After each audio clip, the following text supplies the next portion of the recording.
बिहार भारत के प्रमुख राज्यों में से एक है। इसके उत्तर में नेपाल, पूर्व में पश्चिम बंगाल, पश्चिम में उत्तर प्रदेश तथा दक्षिण में झारखंड राज्य हैं। यहाँ अनेक नदियाँ बहती हैं, जिनमें प्रमुख है गंगा, गंडक, कोसी, करें, सोन, पुनपुन, फल्गु, कर्मनाशा, दुर्गावती, घाघरा, बैती, बलान, कमला, क्यूल आदि। नदियों की वजह से मिलने वाले संपदा, सुख और भारत के इतिहास पर जब चर्चा होती है तो बिहार का नाम सर्वप्रथम आता है। किंतु इन नदियों में से मिलने वाले शोक की लहर फैलते ही यहाँ चित्कार मच जाती है, जिसके लिए सिर्फ और सिर्फ बिहार का आपदा नियंत्रण और सरकारी एवं राजनीतिक व्यवस्था जिम्मेदार है। बिहार में हर साल आने वाले इस बाढ़ के विभीषिका का इंतजार राजनीतिक और सरकारी अधिकारियों एवं कर्मचारियों को बड़े जोर शोर से रहता है। सभी 2-3 महीना पहले से ही इसकी तैयारियां शुरू कर देते हैं, किंतु इस विभीषिका को खत्म करने का प्रयास कभी नहीं किया जाता है। इसका उपयोग आपदा में अवसर के रूप में राजनीतिक दल एवं सरकारी महकमा करते रहते हैं। बिहार के लिए आपदा खेल यही खत्म नहीं होता। हिमालय का तराई भाग नज़दीक होने की वजह से आप महान विनाशकारी लीला भूकंप के जद में भी आती है। इसका प्रत्यक्ष उदाहरण 15 जनवरी 1934 को आए बिहार नेपाल भूकंप है, जो भारत के इतिहास में सबसे खराब भूकंप में से एक था, जिसका रिएक्टर पैमाना 8.0 था। इस भूकंप के कारण बहुत तबाही मची थी। तब नेपाल और बिहार के तराई भागों में लगभग लोगों के घर फूस और मिट्टी के हुआ करते थे, जो कि भूकंप के लिए बिल्डिंगों की अपेक्षा सुरक्षित है। फिर 10,000 के आसपास लोगों की जान गई।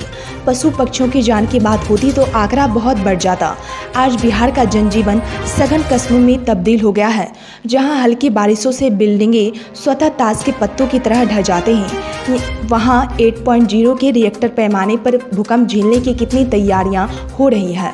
कभी बिहार की सीमा भी समुद्री सीमा से लगते थे, किंतु बिहार से उड़ीसा का अलग हो जाने से बिहार समुद्री सीमा से दूर हो गया है। किंतु समुद्र से उठने वाले तूफानों से बिहार अस्त व्यस्त हो जाता है।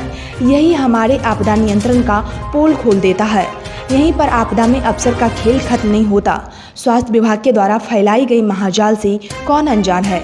आज़ादी से पहले भी हम स्वास्थ्य उपकेंद्र लेकर गांव तक पहुंच गए थे। भले अंग्रेजी अपने सुविधा अनुसार उन गांव तक ही लाए जिन गांव में उनका आना जाना था, जहां से नील की खेती का नियंत्रण और टैक्स महामाल गुजारे वसूलने के लिए डाक बंगला बने हुए थे। और आज वैश्विक महामारी के आते ही गांव के लोगों को के अलावा कोई विकल्प नहीं है। बिहार में भी संघीय शक्ति कलयुगे का प्रत्यक्ष प्रमाण दिखता है। यहाँ भी संघीय शक्ति के रूप में बड़े बड़े सामाजिक संस्थान और राजनीतिक दलों ने अपना झंडा बुलंद किया, किंतु बिहार की बदहाल व्यवस्था को समृद्ध करने की मांग किसी भी राजनीतिक दल और संगठन में नहीं दिखता है। बीटी न्यूज़ बिहार के लिए संतोष कुमार रॉय की रिपोर्ट।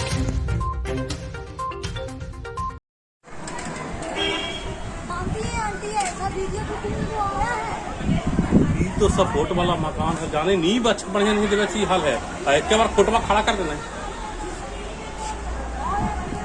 बड़ी कस पे बात करेगा। और देखिए धीरे धीरे देखिए गैपिंग में है। गिरा गिर गया, हट जाओ। गिर गया